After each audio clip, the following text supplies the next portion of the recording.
Hello বন্ধুরা, আমি সুজাত। ওয়েলকাম ব্যাক টু প্রয়াস স্টেপটুকু ইউটিউব চ্যানেলে। আজকে আমরা ডিসকাশন করব আবার সিম্পল ইন্টারেস্ট এবং কম্পাউন্ড ইন্টারেস্ট মিলিয়ে 10টা কোশ্চেন। এই কোশ্চেনগুলো তোমাদের আপকামিং এক্সামের জন্য খুব হেল্পফুল হবে। যারা এই ভিডিওগুলো দেখছো, তোমাদের মেনলি কোন চ্যাপ্টারের উপর বেস করে মেনলি ভিডিও তৈরি করলে তোমাদের হেল্প হবে, তোমরা আমাকে সেটা কমেন্ট করতে পারো।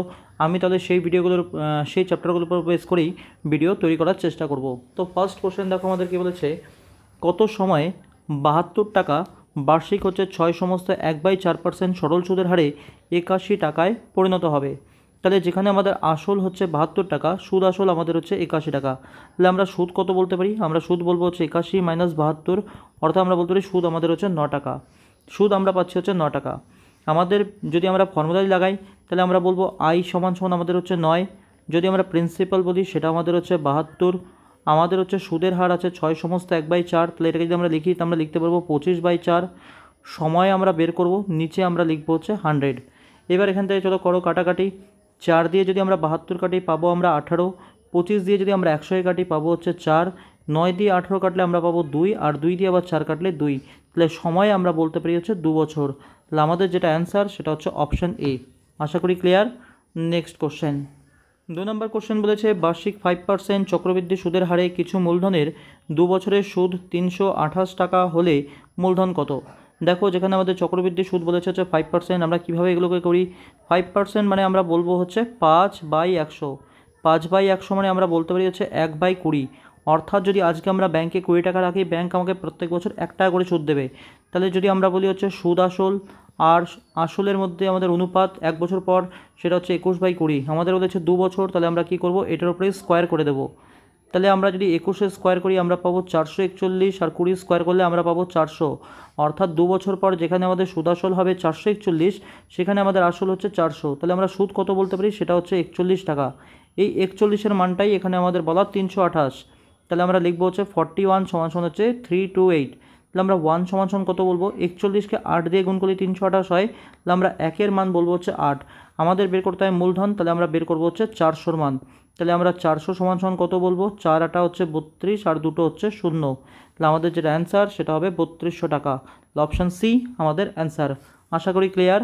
নেক্সট কোশ্চেন, 3 নম্বর কোশ্চেন বলেছে, এক ব্যক্তি 16,000 টাকার কিছু অংশ বার্ষিক 4% সরল সুদের হারে, বাকি অংশ বার্ষিক 5% সরল সুদের হারে ধার দেয়। যদি 1 বছরের শেষে সে সরল সুদ হিসাবে মোট 700 টাকা পায়, তবে 4% হারে কত টাকা ধার দিয়েছিল? তাই বেসিক্যালি আমরা এই অঙ্কটার ক্ষেত্রে যেটা অ্যাপ্লাই করব, সেটা অ্যালিগেশন মেথড। দেখো কীভাবে, 16,000 টাকার কিছু অংশ আমাদের 4% সরল সুদের হারে, এবং কিছু অংশ 5% সরল সুদের হারে ব্যাংকে রাখা হয়েছে। আমি কি করব? আমি ধরে নেব যে 16,000 টাকা পুরো টাকাটাই 4% সুদের হারে ব্যাংকে রাখা হয়েছে 1 বছরের জন্য। তাহলে এখান থেকে আমরা সুদ কত বলতে পারি? 16,000-এর যদি আমরা 4% বের করি, তাহলে আমরা পাবো 640 টাকা। এটুকু আশা করি আমরা প্রত্যেকেই পারবো। সেমভাবে দেখো, যদি আমরা ধরে নিই আবার এই 16,000 টাকাই আমাদের 5% সুদের হারে ব্যাংকে রাখা হয়েছে 1 বছরের জন্য, তাহলে এখান থেকে আমরা সুদ কত পাবো? সেমভাবেই এটা আমাদের প্রিন্সিপাল, এটা আমাদের টাইম, এটা আমাদের রেট অফ ইন্টারেস্ট বাই 100। তাহলে আমরা যখন ফর্মুলা লাগাবো, মানে I = PTR/100-এর এই ফর্মুলা, I = আমাদের PTR/100, তাহলে আমরা কিন্তু এখান থেকে যে সুদটা পাবো, সেটা 800 টাকা। কিন্তু অরিজিনালি আমরা সুদ কত পেয়েছি? সেটা 700 টাকা। আমরা লিখবো মাঝখানে। এবার আমরা কি করব? ক্রসভাবে ডিফারেন্স নেব। 800 থেকে 700 বিয়োগ করলে আমাদের 100, আর 700 থেকে 640 বিয়োগ করলে আমরা পাচ্ছি 60।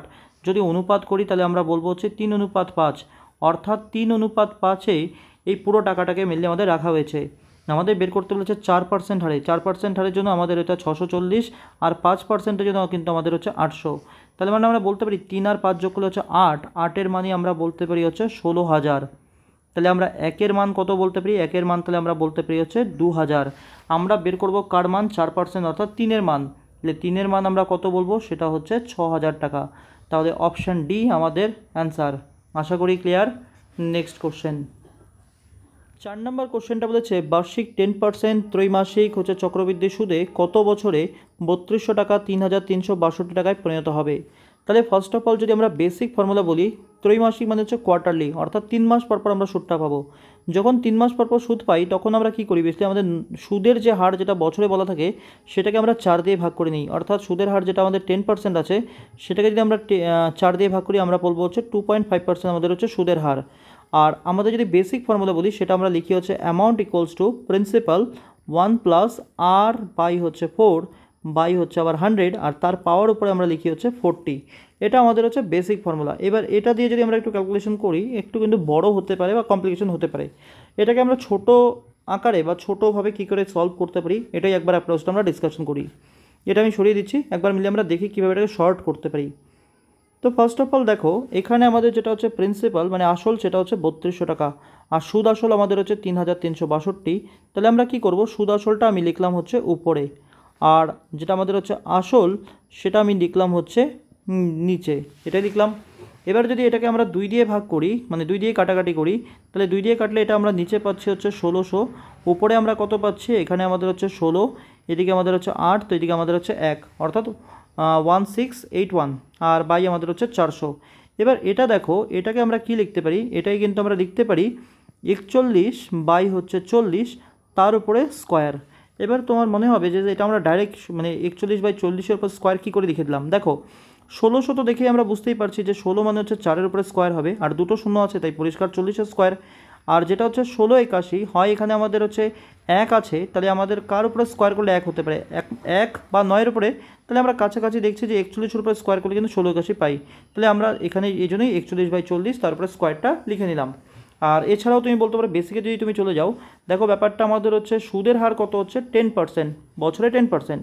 তাহলে এক্স্যাক্টলি আমরা হচ্ছে যেহেতু কোয়ার্টারলি তাহলে আমরা কি বলবো সেটা হচ্ছে 10/4 আর পার্সেন্টেজ যদি আবার 100 দিয়ে আমরা ভাগ করব তাহলে এখান থেকে যদি আমরা করি ক্যালকুলেশন তাহলে আমরা বেসিক্যালি বলতে পারি কিন্তু 1/40, অর্থাৎ যদি ব্যাংকে আমরা 40 টাকা রাখি ব্যাংক আমাকে 1 বছর পর দেবে হচ্ছে 41 টাকা। এই জন্যই মিললে আমরা লিখলাম হচ্ছে 41/40 তারপরে স্কোয়ার। এবার ব্যাপারটা হচ্ছে এখানে যেটা আমরা পেলাম এই যে পাওয়ারটা যেটা হচ্ছে 2 সেটা কিন্তু আমরা এক্স্যাক্টলি 2 বছর বলবো না, এটা তাহলে আমরা বেসিক্যালি বলবো হচ্ছে 2 ইকুয়ালস টু হচ্ছে আমাদের 40, বুঝতে পারছি 2 ইকুয়ালস টু আমরা বলবো হচ্ছে 40। তাহলে আমরা টি এর মান কত বলবো সেটা বলবো হচ্ছে 2কে আমরা 4 দিয়ে ভাগ করব, কত বলবো 1/2। তাহলে আমরা সময়টা যেটা বলবো সেটা হচ্ছে অর্ধেক বছর। তাহলে আমাদের যেটা অ্যান্সার হবে সেটা হচ্ছে অপশান এ, অপশান এ হবে আমাদের অ্যান্সার। আশা করি ক্লিয়ার হলো। তো কনসেপ্টটা কীভাবে মিলে অ্যাপ্লাই করব আরেকবার বুঝে নিই। আমরা কি করলাম, যেটা আমাদের প্রিন্সিপাল সেটা আমরা নিচে লিখলাম, যেটা আমাদের হচ্ছে অ্যামাউন্ট মানে সুদ আসল সেটাকে উপরে দেখলাম, কাটাকাটি করে আমরা পাচ্ছি হচ্ছে 41/40 তার উপরে স্কোয়ার। কিন্তু এই যে স্কোয়ার যেটা আছে এটা সময়টা আমরা 2 বছর বলবো না, যদি আমাদের ইয়ারলি বলতো তাহলে আমরা সময় বলতাম 2 বছর, কিন্তু এখানে আমাদের বলেছে কোয়ার্টারলি তাই আমরা দেখবো হচ্ছে 2 সমান সমানই হচ্ছে আমাদের 40। তো টি এর মান আমাদের হচ্ছে হাফ, তাহলে আমরা বলবো হচ্ছে আমাদের অ্যান্সার হচ্ছে হাফ বছর। আশা করি ক্লিয়ার। নেক্সট কোশ্চেন 5 নম্বর কোশ্চেনটা দেখো কি বলেছে, 2 বছরের জন্য বার্ষিক 10% হারে একটি নির্দিষ্ট মূলধনের চক্রবৃদ্ধি ও সরল সুদের মধ্যে পার্থক্য 631 টাকা, মূলধন কত? 2 বছরের মধ্যে সরল সুদ আর জটিল সুদের মধ্যে পার্থক্য বলে ডাইরেক্ট আমরা একটা ফর্মুলা অ্যাপ্লাই করব। আমি এখানে D2 লিখলাম, সেটা হচ্ছে প্রিন্সিপাল ইন্টু আর বাই আমাদের হচ্ছে 100 তার উপরেই হোল স্কোয়ার। পার্থক্য কত 631, তাহলে আমরা এখানে লিখব 631। প্রিন্সিপালের জন্য আমি পি লিখব, সুদের হার কত আমাদের বলেছে 10%, তাহলে এখানে আমি লিখবো হচ্ছে 10 বাই আমাদের হচ্ছে 100 তার উপরে হোল স্কোয়ার। এই 10 আর এই 0 একটা কেটে দিতে পারি, তাহলে আমরা বলতে পারি 10-এর আমাদের স্কোয়ার হবে, 10-এর স্কোয়ার করলে আমরা পাবো 100, তাহলে পি সমান সমান আমরা বলবো হচ্ছে 631 তার পেছনে দুটো শূন্য। তাহলে আমাদের যেটা অ্যান্সার সেটা হচ্ছে অপশান বি। আশা করি ক্লিয়ার। নেক্সট কোশ্চেন 6 নম্বর কোশ্চেনটা কি বলেছে, বার্ষিক সরল সুদের হারে 800 টাকা 3 বছরে 956 টাকায় পরিণত হয়। যদি সুদের হার 4% বেড়ে যায় তবে 3 বছরে 800 টাকা কত টাকায় পরিণত হবে? দেখো ব্যাপারটা কি বলেছে, এখানে আমাদের আসল হচ্ছে 800 টাকা, সময় আমাদের 3 বছর, যেটা আমাদের সুদে আসলে হয়েছে 956 টাকা। এবার বলেছে যদি সুদের হার আমাদের 4% বেড়ে যায় তবে 3 বছর পরে এই 800 টাকা কত টাকায় পরিণত হবে। তো ব্যাপারটা এখান থেকে চিন্তা করে এরকমভাবে যে 800 টাকা 3 বছরে 956 টাকা হয়েছে, সুদের হার এখানে আমাদের কি আছে সেটা আমাদের জানা নেই আর সেটা আমাদের জানবার প্রয়োজনই নেই। আমরা জাস্ট এটুকু ক্যালকুলেশন করব, যদি সুদের হার আমাদের 4% বেড়ে যায় 3 বছরের জন্য তাহলে এই 800 টাকায় আমরা 3 বছরে 4% ইন্টারেস্টে আর কত টাকা সুদ পাবো, বাস এটুকু ক্যালকুলেশন করব। যেখানে প্রিন্সিপাল আমাদের 800, সময় আমাদের 3 বছর, সুদের হার হচ্ছে 4 বাই হচ্ছে 100, তাহলে আমরা বেসিক্যালি বলতে পারি এখানে আমাদের হচ্ছে 3 8 24 আর 4 দিয়ে গুণ করলে 96 টাকা, অর্থাৎ 96 টাকা আমরা আরও বেশি সুদ পাবো। তাহলে আমাদের অলরেডি যে সুদ আসলটা আছে সেটার সাথে আবার শুধু 96 তুমি যোগ করে দাও, তাহলে 956 যোগ হচ্ছে 96 যোগ করলে আমরা কত পাবো, সেটা হচ্ছে 1052 টাকা। তাহলে আমাদের যেটা অ্যান্সার সেটা হচ্ছে অপশান সি। আশা করি অ্যাপ্রোচটা আমার ভালো লাগলো। যদি এই অ্যাপ্রোচটা ভালো লাগে তোমরা আমাকে কমেন্ট সেকশনে বলো যে হ্যাঁ স্যার কমেন্ট এই আমাদের এই অ্যাপ্রোচটা ভালো লেগেছে, একবার ইয়েস মেনশন করে দিও। ক্লিয়ার? নেক্সট কোশ্চেন 7 নম্বর কী বলেছে, এক ব্যক্তি বার্ষিক 10% চক্রবৃদ্ধি সুদের হারে 21,000 টাকা ধার নেন, তবে প্রতি বছর তাকে কত টাকা করে দিতে হবে যাতে তার পুরো ধার 2 বছরে শোধ হয়ে যায়? এটা আমাদের হচ্ছে কম্পাউন্ড ইন্টারেস্টের ইনস্টলমেন্টের অঙ্ক। তো ইনস্টলমেন্টের অঙ্ক বেসিক্যালি কম্পাউন্ড ইন্টারেস্টে কীভাবে করে সেটা আমি পরে ডিসকাশন করব। এবার এই অঙ্কটাকে কীভাবে সলভ করতে পারি সেটা একবার দেখে নাও। এখানে দেখো সুদের হার আমাদের বলেছে হচ্ছে 10%, চক্রবৃদ্ধি সুদ 10% মানে আমরা বলতে পারি হচ্ছে 10/100, অর্থাৎ আমরা বলতে পারি 1/10। অর্থাৎ যদি আজকে আমি 10 টাকা নিয়ে থাকি, 1 বছর পর ব্যাংকে আমাকে দিতে হবে হচ্ছে 11 টাকা। তার ঠিক 1 বছর পরে আমরা কি করব, আমরা বেসিক্যালি বলবো হচ্ছে 11/10, আর এটার উপরেই আমাদের স্কোয়ার হয়ে যাবে। অর্থাৎ তাহলে আমরা বলবো যে 2 বছর পর আমাদের দিতে হবে 121, আর যেখানে আমাদের প্রিন্সিপালটা থাকবে 100। এবার দেখো ব্যাপারটা কনসেপ্ট আমরা এরকমভাবে চিন্তা করব যে আমাদের যেটা ইনস্টলমেন্ট সেটা তো প্রত্যেক বছর সমান থাকবে। তাহলে এক বছর মানে 2 বছর পরে যদি আমি 121 দিই, এখানেও তাহলে আমাকে 121 দিতে হবে। আর এটা 121 করতে গেলে কত দিয়ে গুণ করবো? 11 দিয়ে। তাহলে এটাকেও আমরা গুণ করবো হচ্ছে 11 দিয়ে। তাহলে এখানেও মেনলি আমরা দিচ্ছি হচ্ছে 121, আর এখানে তাহলে আমরা আমাদের এটা হয়ে যাচ্ছে 110, আর এখানে হচ্ছে 100। তাহলে টোটাল আমরা কত বলতে পারি? এটা 110 আর এটা 100, অর্থাৎ আমরা বলতে পারি 210 টাকা। 210 টাকা। তাহলে যেটা আমাদের 210 টাকা সেটাই কিন্তু আমরা বলবো হচ্ছে আমাদের এই টাকাটা ধার করতে হয়েছিল। তাহলে আমরা বলবো 210 টাকা যেটা, সেটাই এখানে হচ্ছে 21,000 টাকা। 210 টাকাটাই এখানে 21,000 টাকা। তাহলে আমরা এখান থেকে একের মান কত বলতে পারি? তাহলে আমরা এখান থেকে একের মান বলতে পারি হচ্ছে 100। আমরা বের করব কি? আমরা বের করব যে প্রত্যেক বছর কত টাকা করে আমাদের শোধ করতে হয়। প্রত্যেক বছর আমরা কত টাকা করে শোধ করব? 121 টাকা করে। তাহলে 121 সমান সমান আমরা কত বলবো? সেটা হচ্ছে 12,100 টাকা। তাহলে আমাদের যেটা অ্যান্সার হবে সেটা হবে অপশান বি। আশা করি ক্লিয়ার। নেক্সট কোশ্চেন 8 নম্বর কোশ্চেনটা বলেছে, কোনো মূলধনের সরল সুদ মূলধনের 9/16 অংশ, যদি সরল সুদের হার আর সময়ের সংখ্যামান সমান হয় তবে মূলধন কত বছরের জন্য ধার দেওয়া হয়েছিল? এখানে আমাদের বলেছে যদি এরকমভাবে বলতে পারি যে সরল সুদটা মূলধনের 9/16 অংশ, অর্থাৎ আমরা এরকমভাবে বলতে পারি যে আসল যদি আমরা 16 টাকা বলি, যদি আমরা প্রিন্সিপাল বলি 16 টাকা, তাহলে যেখানে আমাদের সুদ সেটাই আমাদের হচ্ছে 9 টাকা, আর সময় আর সুদের হার দুটোই আমাদের সমান, যেটা আমরা ধরে নিলাম এক্স। এবার যদি আমরা বেসিক ফর্মুলাতে যাই তাহলে আমরা বলবো আই ইকুয়ালস টু PTR/100। তাহলে আই কত আমাদের 9, প্রিন্সিপালের জায়গায় আমরা লিখবো 16, সময় আমাদের এক্স, সুদের হার আমাদের এক্স, বাই আমাদের হচ্ছে আবার 100। এবার এখান থেকে করো কাটাকাটি। যদি আমরা কাটাকাটি করি এটা আমরা পাবো 4, তো এটা আমরা পাবো হচ্ছে 25। তাহলে আমরা এক্স স্কোয়ার সমান সমান কত বলতে পারি? সেটা আমরা বলবো হচ্ছে 9 গুণন 25 বাই হচ্ছে 4। তাহলে আমরা এক্সের মান কত বলবো? 9-এর রুট করলে আমরা পাবো হচ্ছে 3, 25-এর রুট করলে আমরা পাবো 5, আর 4-এর রুট করলে আমরা পাবো 2। তাহলে 15/2 মানে হচ্ছে 7.5।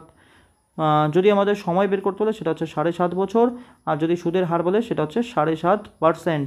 তাহলে অপশান বি আমাদের হচ্ছে অ্যান্সার। এটা হচ্ছে পুরোপুরি বেসিক অ্যাপ্রোচে। এবার এটা যদি আমাদের সরাসরি করতে হয় আমরা কি করি? যখনই আমাদের হচ্ছে সরল সুদের হার আর সময়টা সমান বলে আমরা কি করব?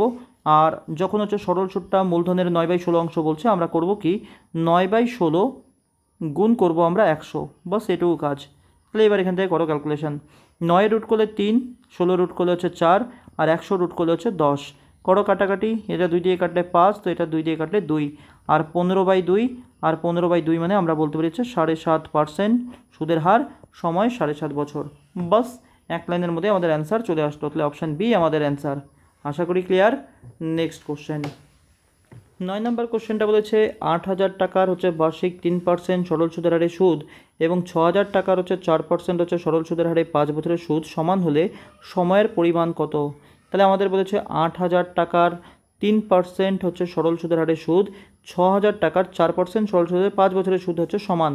তাহলে 8,000 টাকা আমাদের হচ্ছে প্রিন্সিপাল, সুদের হার 3, সময়টা আমাদের বের করতে হবে বাই আমাদের হচ্ছে 100 এই সুদটা, আর এদিকে আমাদের হচ্ছে 6,000 টাকা, সময় আমাদের হচ্ছে সুদের হার হচ্ছে 4%, সময় আমাদের 5 বছর বাই হচ্ছে 100, এই দুটো আমাদের বলেছে হচ্ছে সমান। তাহলে এবার এখান থেকে করো ক্যালকুলেশান। এই 100 আর 100 তো কেটে দিতেই পারি, এখান থেকে 3টে শূন্য, এখান থেকে 3টে শূন্য কেটে যাচ্ছে, 3 দিয়ে 6 কাটলে আমরা পাবো হচ্ছে 2, এই 2 দিয়ে এবার 8 কাটলে হচ্ছে 4, আর 4 আর 4 কেটে গেল। তাহলে আমরা সময় বলছি হচ্ছে 5 বছর। তাহলে আমাদের যেটা অ্যান্সার সেটা হচ্ছে অপশান এ। আশা করি clear. Next question, 10 number question, last question. দেখো আমাদের কি বলেছে, কত বছরে 10,000 টাকা অর্ধবার্ষিক 20% চক্রবৃদ্ধি সুদের হারে 13,310 টাকা পরিণত হবে। যদি আমরা অর্ধবার্ষিকী বলি তাহলে আমাদের বেসিক যে ফর্মুলা, সুদের হারকে আমরা 2 দিয়ে ভাগ করে দিই। আর আমরা বেসিক ফর্মুলাটা যেটা বলি সেটা হচ্ছে amount equals to principal 1 plus হচ্ছে আর বাই হচ্ছে আমাদের 2 বাই হচ্ছে 100, আর তার পাওয়ার আমরা বলি হচ্ছে 2t। এটা আমাদের বেসিক ফর্মুলা। কখন? যখন অর্ধবার্ষিকী বলে, অর্থাৎ হাফ ইয়ারলি। এবার দেখো এই ফর্মুলা ছাড়া কিভাবে এটাকে আমরা অ্যাপ্লাই করতে পারি একবার আমরা দেখে নিই। তো ফার্স্ট অফ অল অ্যাপ্রোচটা দেখো আমাদের কী হবে। আগেও আমরা এরকমভাবে একটাভাবে করে এলাম। এখানে আমাদের যেটা হচ্ছে অ্যামাউন্ট সেটা হচ্ছে 13,310, অর্থাৎ সুদ আসলটা। তাহলে সুদ আসলটা আমরা লিখবো হচ্ছে উপরে 13,310। এখানে আমাদের প্রিন্সিপাল যেটা হচ্ছে আসল কত, সেটা হচ্ছে 10,000। তাহলে আমরা 10,000কে লিখবো হচ্ছে নিচে। এখান থেকেই দুটো শূন্য কেটে দিতে পারি। পরিষ্কার কথা দেখো, 1331 আর এখানে 1000, তাহলে এটাকে আমরা লিখতে পারি হচ্ছে 11/10 তার উপরে কিউব। এটা তো আশা করি প্রত্যেকেই বুঝতে পারছি। তো এখানে আমাদের সময়টা পেলাম কত, 3। এটা আমরা 3 বছর কিন্তু বলবো না, আমরা বলবো এই 3 মানেই হচ্ছে আমাদের হচ্ছে 2t। 3 মানেই 2t, কারণ আমাদের হাফ ইয়ারলি। তাহলে আমরা টি এর মান কত বলবো, সেটা হচ্ছে 3/2, অর্থাৎ আমাদের যেটা অ্যান্সার হবে সেটা হচ্ছে 1.5 বছর। তাহলে অপশান এ আমাদের অ্যান্সার। এত সহজ অ্যাপ্রোচে মিলিয়ে অঙ্কটা সলভ করলাম আমরা। বেসিক কনসেপ্টটা গেলে কিন্তু অনেকটাই মিলিয়ে লম্বা অ্যাপ্রোচ হবে। আর কনসেপ্টটা তোমরা একবার বুঝে নাও, দেখো কত সহজে অঙ্কটা আমরা করে ফেললাম। আর এটা কিন্তু এতটাও কিন্তু ইজি ম্যাথ ছিল না। তো আশা করি তোমাদের প্রত্যেকটা কনসেপ্টই ক্লিয়ার হয়েছে। আর তোমাদের যদি মনে হয় যে আমি অনেস্টভাবে পড়াই, উইদাউট হচ্ছে ইরেলিভেন্ট এনি ওয়ার্ড, শুধুমাত্র আমি আমার পড়ানোর উপরে ফোকাস করি, তো তোমাদের কাছে আবার একই অনুরোধ রাখবো, কাইন্ডলি ভিডিওগুলো তোমাদের বন্ধুদের মধ্যে একটু শেয়ার করবে। আর যখন তোমরা ভিডিওগুলো দেখা শুরু করবে, কমপ্লিট ভিডিওটা দেখবে। আমরা অনেক ইরেলিভেন্ট হচ্ছে ভিডিও আমরা শেয়ার করি, যেটা আমাদের লাইফে কোনো ভ্যালু অ্যাড করে না, কিন্তু যারা এক্স্যাক্টলি লাইফে আমাদের কিছু ভ্যালু অ্যাড করতে চায় তাদের সেই ভ্যালুটা কিন্তু আমরা দিচ্ছি না। তো তোমাদের কাছে আবার একটাই অনুরোধ রাখবো, যদি এই ভিডিওগুলো তোমাদের হেল্প করে, কাইন্ডলি এই ভিডিওগুলো তোমাদের বন্ধুদের মধ্যে বা গ্রুপের মধ্যে শেয়ার করো, তাহলে হয়তো আমি কন্টিনিউ আমার ভিডিওগুলো আপলোড করে যাব। লাস্ট টাইম আমি যখন মেনলি আমার ভিডিও বন্ধ করে দিয়েছিলাম, সেটাও কিন্তু সেম কারণ যে আমি অনেক মেনলি হচ্ছে চ্যানেলে ভিডিও আপলোড করে দিয়েছি, কিন্তু সেই ধরনের আমি রেসপন্স কিন্তু পাচ্ছি না, সেই কারণেই আমি হয়তো ভিডিও আবার অফ করে দিই। তো তোমাদের কাছে একটাই অনুরোধ থাকবে, যখন তোমরা এই ভিডিওগুলো দেখছো, তোমাদের যদি ভ্যালু অ্যাড হয়, মনে হচ্ছে যে স্যার অনেস্টির সাথে পড়াচ্ছে, তোমাদের কাছে একটাই অনুরোধ রাখবো যে ভিডিওগুলো তোমাদের বন্ধুদের মধ্যে একটু শেয়ার করবে। Thank you. নেক্সট ভিডিওতে আমাদের আবার দেখা হবে।